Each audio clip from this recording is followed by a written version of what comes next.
예수께서 12제자에게 명하기를 마치시고 이에 그들의 여러 동네에서 가르치시며 전도하시려고 거기서 떠나 가시니라. 요한이 옥에서 그리스도께서 하신 일을 듣고 제자들을 보내어 예수께 여짜오되 오실 그이가 당신이오니이까 우리가 다른 일을 기다리오리이까.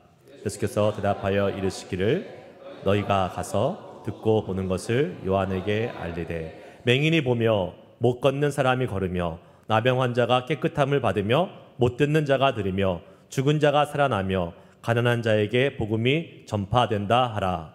누구든지 나로 말미암아 실족하지 아니하는 자는 복이 있도다 하시니라. 할렐루야. 아멘. 우리 같이 함께 인사하겠습니다. 일주일 만에 같이 만난 우리 교우들께 하나님이 하십니다. 하나님 하셨습니다. 하하하하. 우리 인사하면서 미소로 인사하겠습니다. 하하하하. 하하하하. 하나님이 우리와 함께 하시고 우리 가운데 말씀하시고 일하시고 계십니다. 사진 하나 볼까요? 사진. 누굴까요? 이 사람이.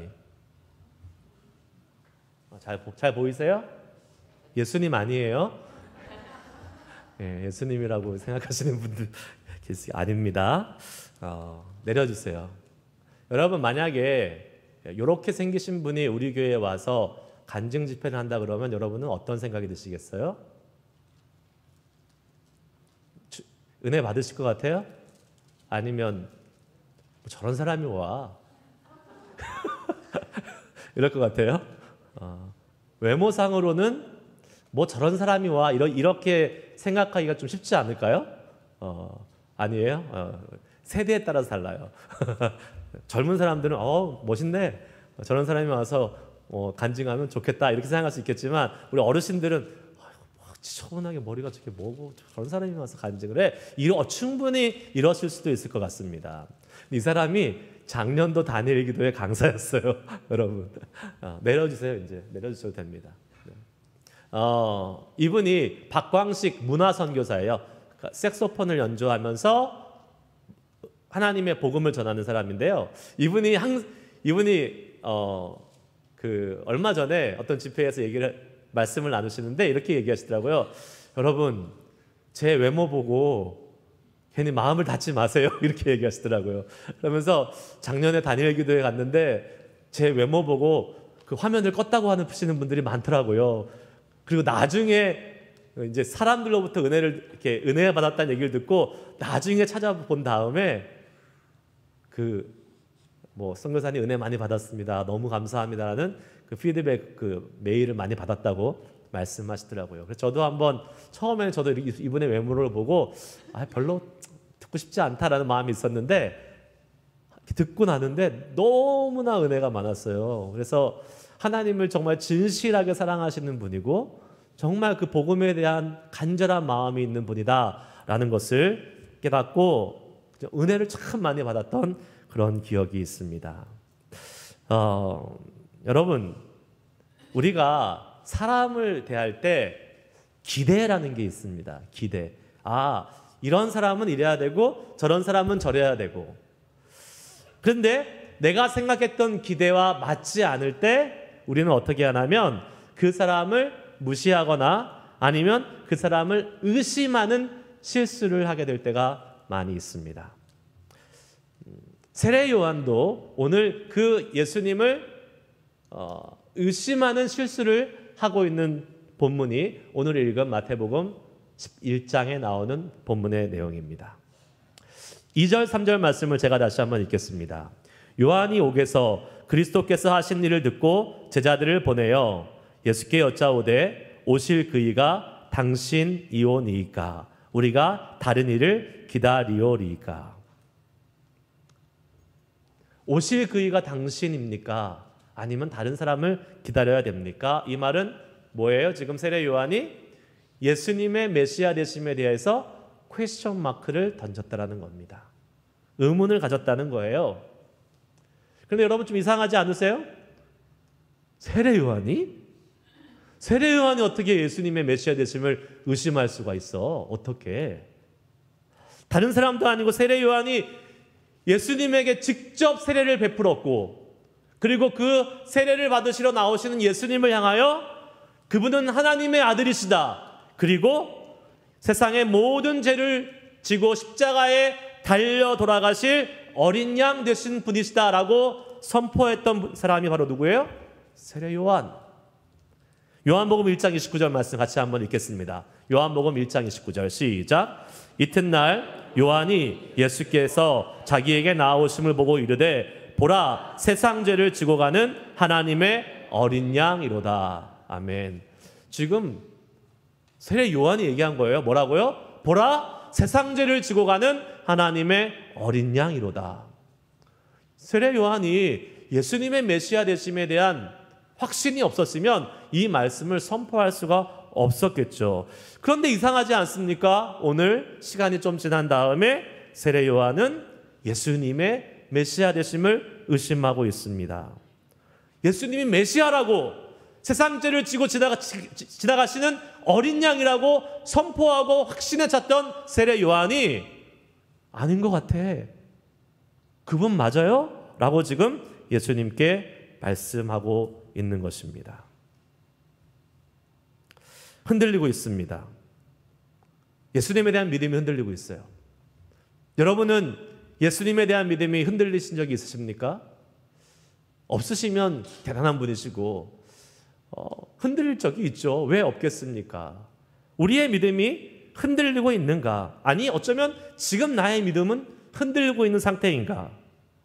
한번 우리 오늘 말씀을 통해 살펴보면서 우리는 과연 예수님을 어떻게 바라봐야 하는가라는 질문에 대한 답을 오늘 말씀을 통해서 같이 얻기를 소망합니다. 첫 번째, 한번 따라해 보시기 바랍니다.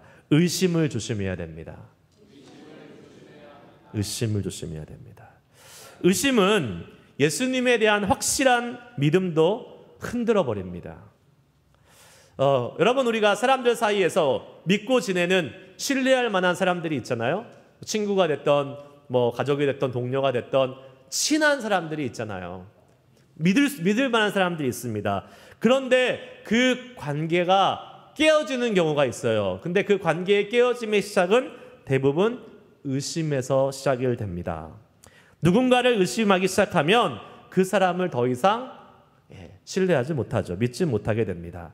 그러니까 의심은요, 관계를, 신뢰를, 믿음을 파괴하는 것입니다.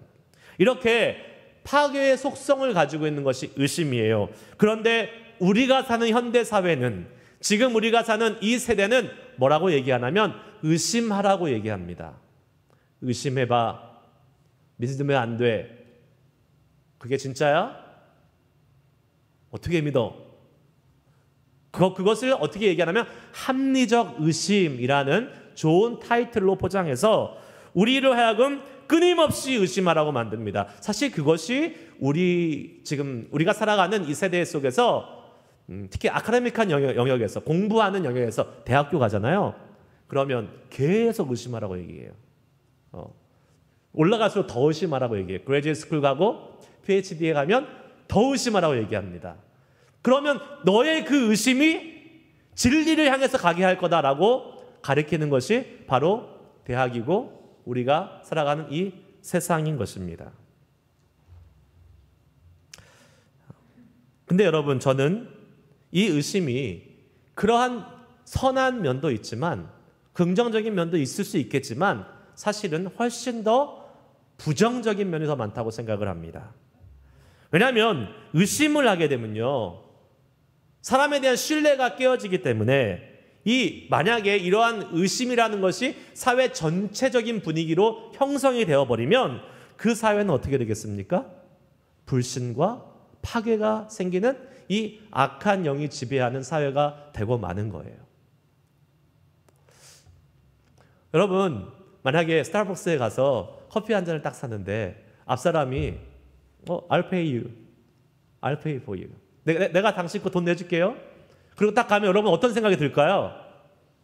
Thank you 하시는 분이 거의 없습니다. Why? 왜 내 돈 내줘요? 이렇게 얘기한다고요. 왜요?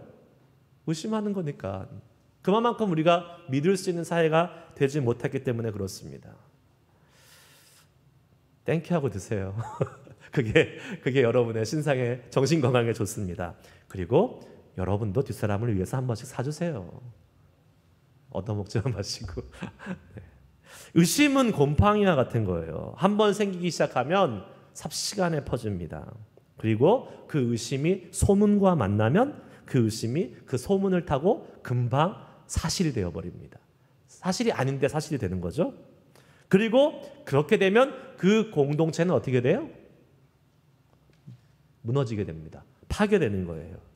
그래서 마귀는, 사단은 믿음의 공동체를 파괴할 때 의심이라는 수단을 가지고 와서 공동체에게 어려움을 주고 만나는 사실입니다.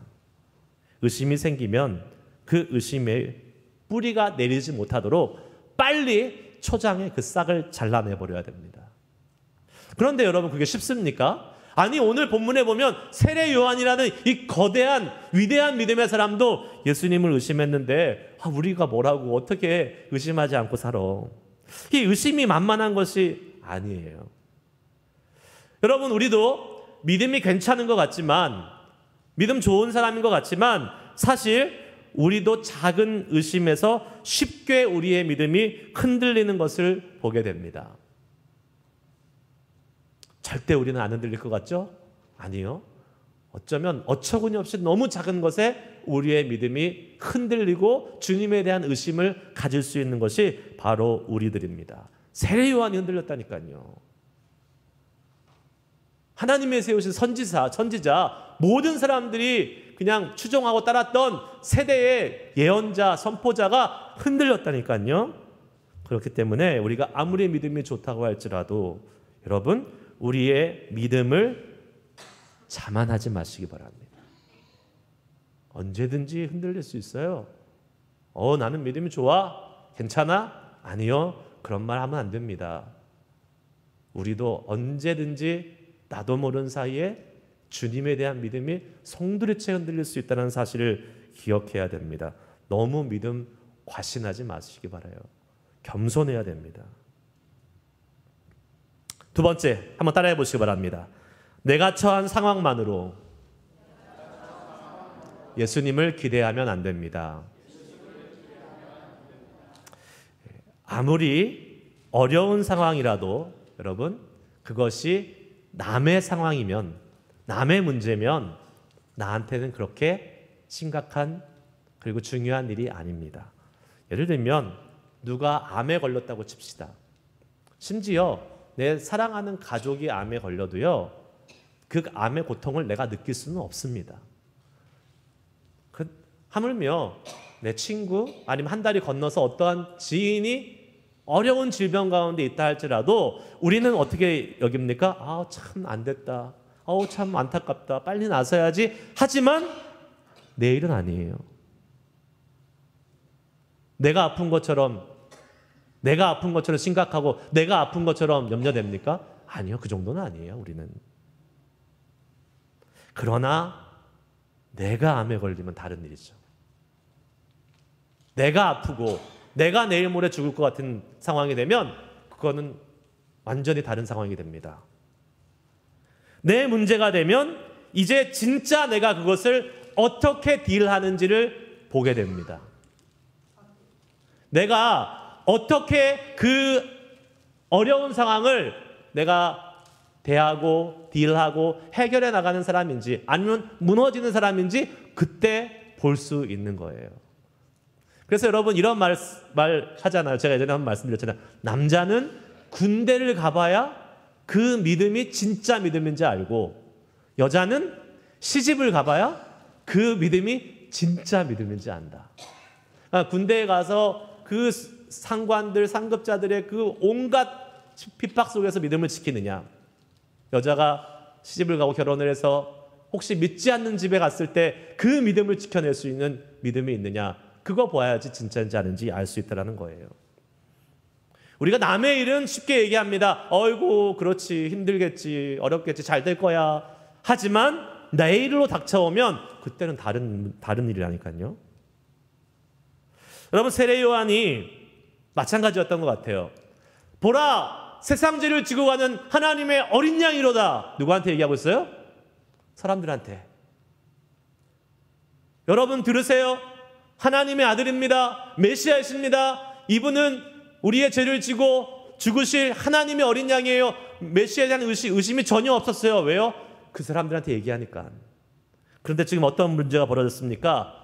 세례 요한이 감옥에서 예수님이 필요했어요. 자기에게 메시아 예수님이 필요한 상황이 닥치니까 이제는 그것을 바라보는 눈이 달라지고 있습니다. 세례 요한이 감옥에서 꽤 시간이 지난 것 같아요. 하루 이틀 만에 시간은 아니었다라고 역사는 기록하고 있습니다. 한 수개월 정도 감옥에 있었던 걸로 나와 있어요. 세례 요한이 지금 감옥에서 제자들을 예수님께 보냈다 그랬는데 왜 감옥에 갔습니까? 세례 요한이 억울하게 갔잖아요. 잘못해서 간 게 아니에요. 정치범입니다. 그러니까 뭔가 도덕적으로 아니면 법률적으로 잘못해서 감옥에 간 게 아니라 당시에 그 갈릴리 지역을 다스리고 있던 로마에서 임명한 분봉왕 헤롯 안티파스라는 왕이 그의 이복형 헤롯 빌립의 아내, 그러니까 형수죠, 헤로디아를 아내로 삼습니다. 그러니까 뭐 형이 죽거나 뭐 이런 게 아니에요. 그냥 이혼시키고 자기도 잘 살고 있던 아내랑 이혼해서 쫓아내고 자기가 같이 아내를 삼고 싶은 그 형수를 아내로 삼아버렸어요. 힘이 좀 있었나 보죠. 그러니까 이거는 말이 안 되는 거잖아요. 인륜적으로도 말이 안 되는 일인데, 그러니까 사람들의 불만이 막 저 도덕적으로 완전히 망가진 저 왕 막 얼마나 비판이 많았겠어요. 그런데 아무도 말을 못하죠. 왜요? 잡혀갈 테니까. 그런데 세례 요한은 얘기한 것입니다. 헤로드 왕 잘못한 거야. 회개해야 돼. 성경에 그렇게 하지 말라고 얘기했어. 그런데 이 헤롯 안티파스가 쉽사리 잡아들이지 못합니다. 왜요? 이 세례 요한을 따르는 무리가 얼마나 많았어요. 유대인들 전부 다 세례 요한을 추종하고 있다고 볼 수 있는데 못 잡아놓죠. 그러던 중에 어떤 일이 벌어져요? 헤로드의 생일 때 그의 딸, 이 헤로디아의 딸이죠, 이 살로메가 나와서 춤을 춥니다. 멋지게 춤을 춰요. 그리고 네 소원이 뭐냐 물어보니까 뭐라 그랬어요? 세례 요한의 머리라 그랬습니다. 그러면서 용기를 얻고 기회를 잡아서 세례 요한을 잡아다가 감옥에 넣어둔 것이죠. 여러분, 지금 21세기의 감옥이 아닙니다. 2000년 전의 감옥이에요? 어떤 감옥이었겠어요? 진짜 비위생적이고 아주 차갑고 습기가 많고 지금처럼 뭐 화장실 좌변기 있고 이런 거 아닙니다. 얼마나 더럽고 위험하고 끔찍한 곳이 감옥이었겠어요. 아마 지금 이 세대를 사는 우리가 간다면 하루도 버티기 힘들 그럴 감옥이었을 것입니다. 여러분, 그런 데서 지금 수개월간 세례 요한이 지낸 것입니다. 그랬더니 세례 요한이 이제 더 이상 못 견디겠는 거예요. 더 이상 못 참겠는 거예요. 예수님이 정말 필요할 것 같은 거예요. 세례 요한이 필요했던 예수님은 어떤 예수님이요? 자신을 감옥에서 꺼내줄 예수님. 그 당시 모든 유대인들이 로마를 전복시키고 로마 제국을 무너뜨리고 그 군대의 왕으로 개선 장군처럼 오실 그 예수님, 모든 것을 다 엎어버리고 우리 이스라엘 유대 땅에 새로운 하나님의 나라를 세우실 그 왕 되신 예수님, 정치적 왕, 그 왕을 다 기다리고 있었는데 이제 세례 요한도 그 왕, 로마를 무너뜨릴, 나를 이 감옥에는 이 로마 제국을 무너뜨리고 이 감옥에서 건져낼 왕 대신 군사적, 정치적 메시아를 기다릴 수밖에 없게 된 것입니다. 세례 요한은 그러한 메시아가 지금 필요했던 거예요. 그러니까 예수님이 지금 뭔가 하셔야 되잖아요. 로마를 무너뜨리기 위해서 뭐 독립군을 만들든가 아니면 게릴라전을 하든가 뭐를 하셔야 되는데 아무것도 안 하고 있어요. 세례 요한에게 들려온 소식은 뭐였다? 1절 말씀. 예수께서 12제자에게 명하시기를 마치고 이에 그들의 여러 동네에 가르치시며 전도하시려고 거기를 떠나가시니라. 예수님 지금 바쁘게 움직이시면서 독립운동 하셔야 되는데, 아니 지금 한가롭게 말씀을 가르치고 복음을 전하고 이런 일을 하고 있던 거예요. 세례 요한의 기대에 완전히 어긋난 일을 하고 있는 것입니다. 아니 나는 지금 벼룩이 득실되고 쥐가 득실되고 이 비위생적이고 위험한 이 감옥에서 갇혀 있는데 예수님은 팔자좋게 지금 다니면서 말씀이나 전하고 있습니까? 당신이 오실 그이십니까? 아니면 내가 다른 분을 기다려야 하는 것입니까?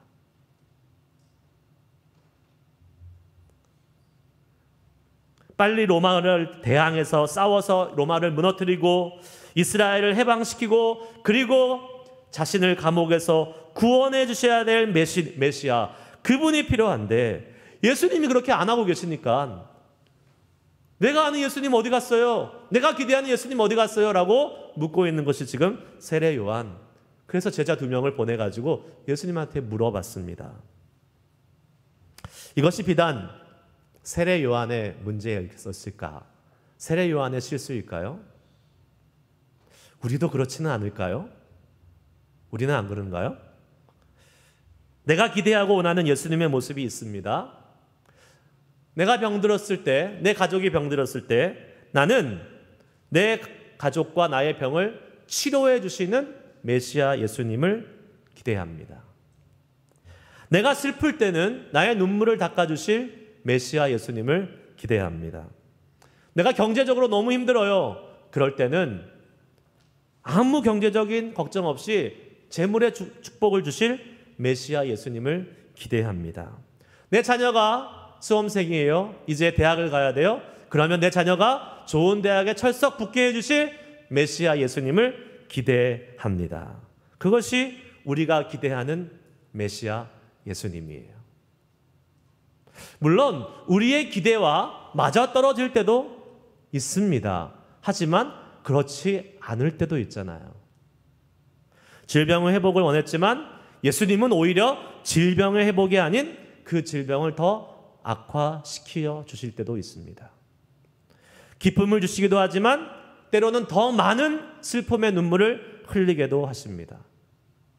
경제적인 복을 주실 수도 있지만 아니 지금은 너희가 내일 먹을 것을 위해서 하루하루 주님께 간구해야 될 때라고 우리에게 경제적인 어려움을 주시기도 합니다. 내 자녀가 대학은 고사하고 낙방해서 대학도 못 가는 일이 벌어지기도 하고 직장에서 해고가 되는 일도 있기도 하고 내가 기대하지 않았던 예수님의 모습을 우리의 인생에서 경험할 때가 종종 있게 된다는 사실입니다. 그러면 그런 예수님은 내가 기대하는 예수님이 아니기 때문에 예수님이 아닐까요? 그런 예수님이 낯설고 그런 예수님이 어렵고 불편하니까 그 예수님은 빠지세요. 내가 기대하고 내가 좋아하는 예수님만 믿을게요. 이렇게 해야 되는 것일까요? 우리의 믿음이 흔들릴 수 있습니다. 여러분은 어떠십니까? 그런 예수님이라도 믿을 수 있으시겠어요? 쉽지는 않을 것 같습니다. 우리가 믿는 예수님은 여러분 만약에 우리가 예수님을 내가 믿어야 될 예수님을 내가 처한 내 상황, 내 시츄에이션 속에서만 바라보는 예수님이라면 여러분 그런 예수님을 절대 믿어서는 안 됩니다. 왜 그런지 아세요? 그 예수님은 예수님이 아니에요. 내가 만들어낸 또 다른 우상으로서의 예수님이에요. 내가 처한 상황 속에서 그 상황으로만 예수님을 계속 바라봐요. 질병에서는 질병을 낫게 하는 예수님, 자녀가 문제가 있으면 자녀가 잘 되게 하는 예수님, 슬플 때는 기쁨을 주시는 예수님, 그 상황으로 예수님을 바라보잖아요. 그러면 그 예수님은 내가 만들어낸 예수님이라니까요. 예수님이 아니에요. 또 다른 우상을 섬기는 겁니다. 예수님을 섬긴다고 하지만 우상을 섬기는 그러한 잘못된 신앙을 갖게 된다는 거예요. 그러면 우리는 어떤 예수님을 믿어야 합니까? 어떤 예수님을 믿어야 돼요? 우리는 상황으로 예수님을 믿는 것이 아니라 말씀, 성경에 기록된 예수님을 믿어야 될 줄 믿습니다. 아멘? 네. 예수님은 세례 요한에 보낸 제자들에게 이렇게 말씀하십니다. 나 메시아야. 하나님의 아들 맞아. 이렇게 얘기 안 하셨어요. 그리고 뭘 얘기하십니까? 4절 5절 말씀을 제가 읽어보겠습니다. 오늘 본문 4절 5절 말씀. 예수께서 대답하여 이르시되 너희가 가서 듣고 보는 것을 요한에게 알리되 맹인이 보며 못 걷는 사람이 걸으며 나병 환자가 깨끗함을 받으며 못 듣는 자가 들으며 죽은 자가 살아나며 가난한 자에게 복음이 전파된다 하라. 예수님이 하시는 일, 그것을 전하라 라고 말씀하셨어요. 예수님이 세례 요한에게 전하라가 하신 것이 뭐예요? 지금 읽은 것처럼 맹인이 보고 못 걷는 사람이 걷고 나병 환자가 낫고 못 듣는 자가 듣고 죽은 자가 살아나며 가난한 자에게 복음이 전파되는 것, 그것을 예수님이 지금 하고 있다는 것을 전하라고 하십니다. 그것이 뭐예요? 구약의 이사야 선지자가 메시아가 오면 이런 일을 할 것이다 라고 했던 내용들 아니겠습니까? 그러니까 예수님은 세례 요한에게 너의 상황을 통해서 나를 믿지 말고 내가 하고 있는 일, 구약 성경에서 메시아가 어떤 분이라고 얘기하고 전파되어 왔고 예언되어 왔던 그 말씀을 통해서 나를 믿어라 라고 말씀하고 있는 것입니다. 할렐루야. 이사야 61장 1절 말씀 같이 읽겠습니다. 시작. 주 여호와의 영이 내게 내리셨으니 이는 여호와께서 내게 기름을 부으사 가난한 자에게 아름다운 소식을 전하게 하려 하심이라. 나를 보내사 마음이 상한 자를 고치며 포로된 자에게 자유를, 갇힌 자에게 노임을 선포하며. 아멘. 비록 세례 요한의 당장에 기대와는 다른 예수님이셨지만 예수님은 이사야 선지자의 말씀에 기록된 메시아의 일을 그대로 행하고 계셨던 것입니다. 말씀이 말하고 계신 예수님, 그 예수님이 중요한 거예요. 물론 우리가 어려운 상황 속에서 내가 만나는 예수님, 간증의 예수님도 중요하죠.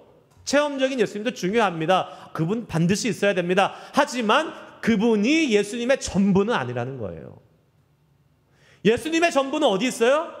성경에 다 기록되어 있습니다. 성경에서 말하고 있는 예수님을 믿어야 되는 거예요. 야, 내가 예수님을 믿었더니 내 암을 다 낫게 해주셨어. 암 환자에 가서 그렇게 얘기합니다. 그 암 환자에게는 안 낫게 하실 수도 있어요. 그거는 나의 예수님. 하지만 성경에서 얘기하고 있는 예수님은 또 다른 분. 우리가 전해야 될 예수님은 어떤 분이에요? 성경에서 얘기하고 있는 예수님이에요. 그리고 거기에 덧붙여서 나는 이러한 예수님을 경험했어. 예수님이 이렇게도 하실 수 있어. 하지만 이것은 모든 사람에게 일반화되지는 않아.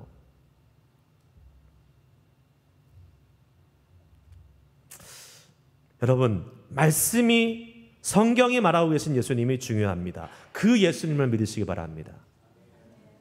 왜요? 나는 당장 내게 필요한 예수님을 원하지만, 당장 내게 필요한 예수님. 그런데 예수님의 생각은, 하나님의 생각은 나와 다를 수가 있어요. 그래서 내가 당장 필요한 예수님으로 오실 수도 있지만, 아니, 그거보다 더 좋은 플랜이 있어. 그러면 그때 하나님은 내가 당장 필요한 예수님의 모습이 아니라 다른 모습으로 우리에게 오시는 것입니다. 하지만 무엇입니까? 그 당장 필요한 예수님이 아니시다 할지라도 다른 모습, 나의 기대와는 다른 모습으로 오시는 예수님이라 할지라도 그 예수님은 우리의 기대와 생각보다 훨씬 좋고 훨씬 위대하신 분임을 믿으시기 바랍니다. 내 생각이 아니라, 내 기대가 아니라 뭘 믿으라고요? 하나님의 말씀을 믿어야 된다는 거예요. 잠언 3장 5절 말씀 다 같이 읽습니다. 시작. 너는 마음을 다하여 여호와를 신뢰하고 내 명철을 의지하지 말라. 아멘. 뭐예요? 내가 생각하고 있는 거, 내 지혜로 그려왔던 예수님, 내가 생각하고 내가 기대했던 그 예수님이 아니더라도 뭐를 신뢰하라? 여호와를 신뢰하라. 하나님의 말씀을 신뢰하라. 하나님의 말씀은, 하나님의 생각은 내 생각보다 훨씬 더 뛰어나고 위대하십니다. 내 얄팍한 지식과 경험의 생각을 가지고 기대하고 있는 그 예수님이 아니라 말씀에 기록된 예수님을 믿으시기를 축복합니다. 그러면 하나님께 실망 안 해요. 실망할 이유가 없죠. 왜요? 내 생각보다 훨씬 뛰어나고 좋으신 예수님이 나에게 언제나 계시는데 왜 실망합니까? 의심이요? 안 하죠. 내 상황에서 기대한 예수님이 아니니까 의심하고 실망하는 거지, 말씀의 예수님을 붙잡고 있으면 의심할 일, 실망할 일은 없다니까요. 한 가지 이야기하고 말씀 마치겠습니다. 이제 말씀 마치려고 해요. 제가 군대를 갔다 왔을까요? 안 갔다 왔을까요? 갔다 온 것 같아요? 안 갔다 온 것 같아요? 늠름하잖아요. 갔다 왔어요? 안 갔다 왔어요? 갔다 왔어요. 방위 갔다 왔습니다. 네. 방위도 늠름할 수 있다는 걸 제가 보여드려요.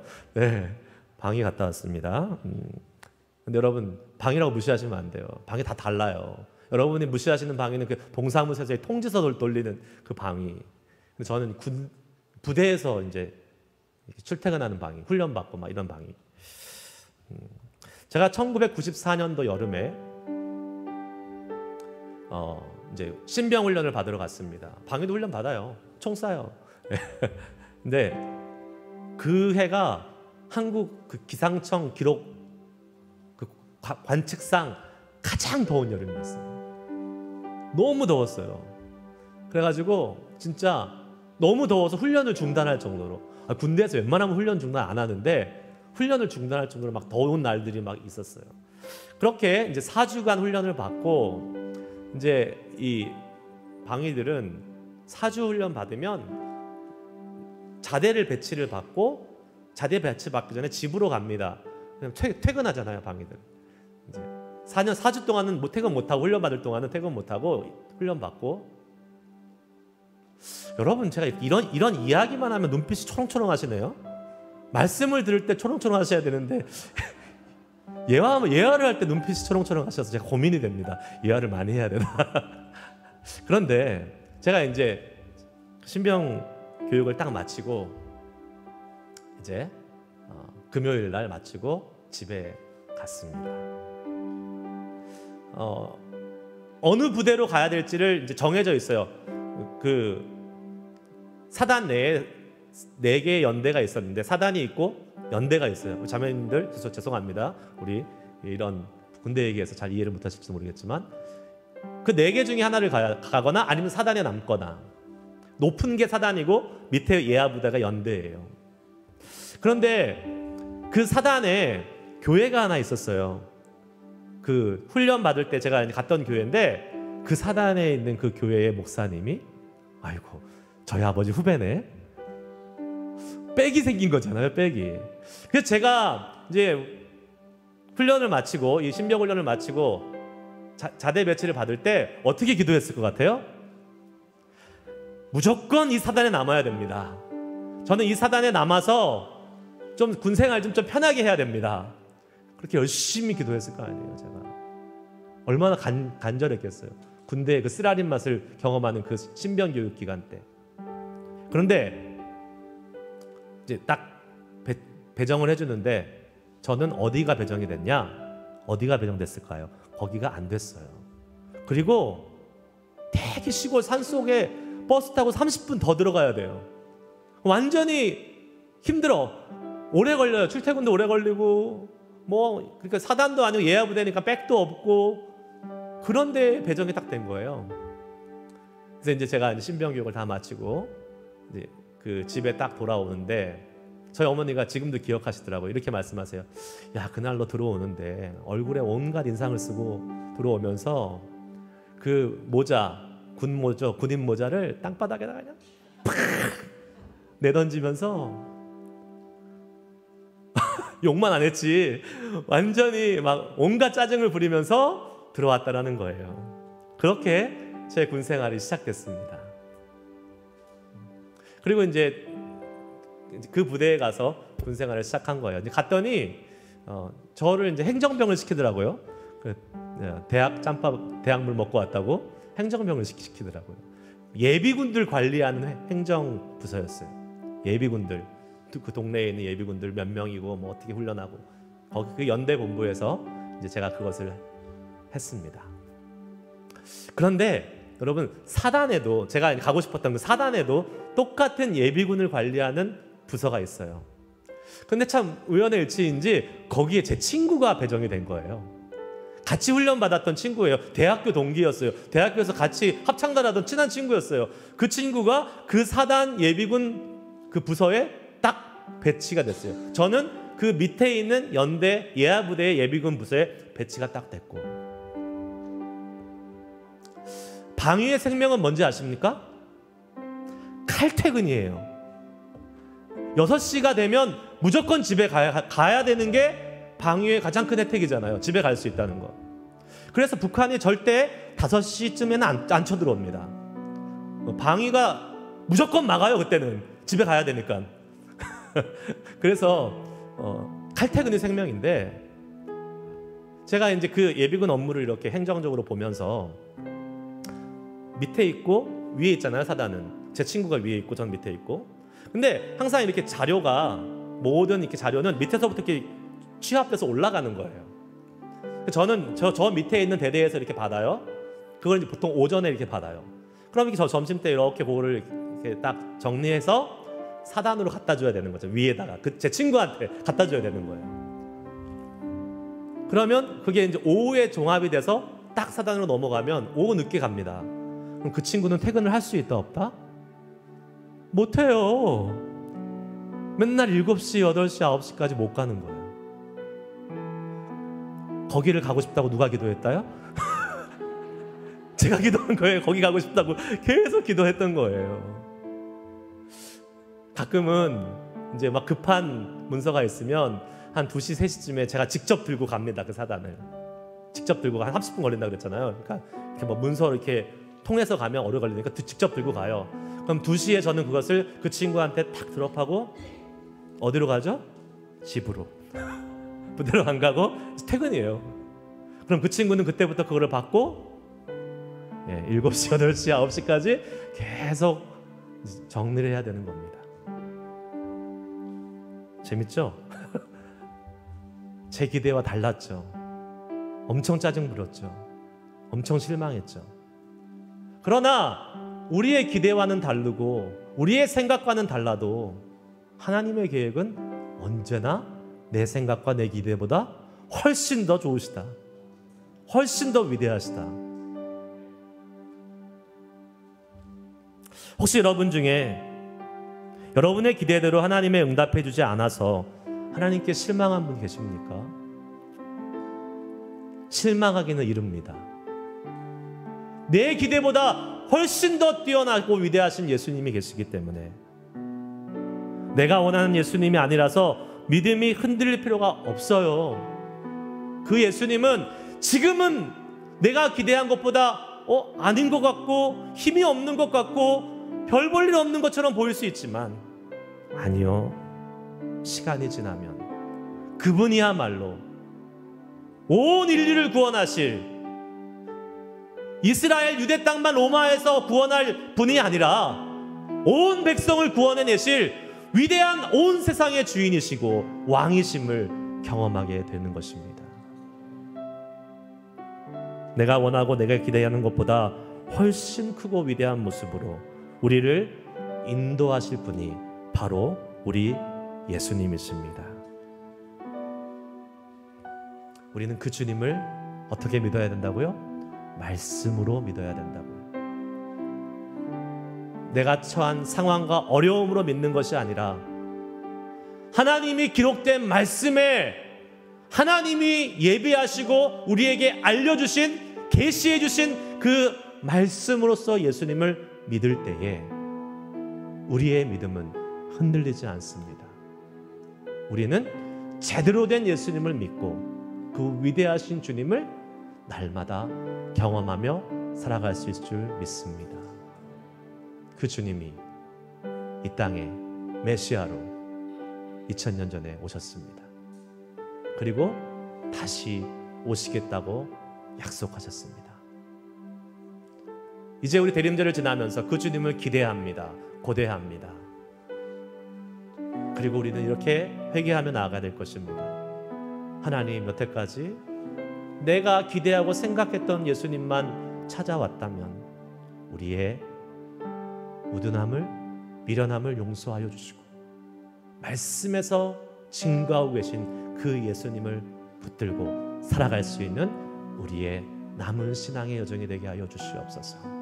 소망하며 기도하며 살아갈 수 있는 우리 모두가 될 수 있기를 축복합니다.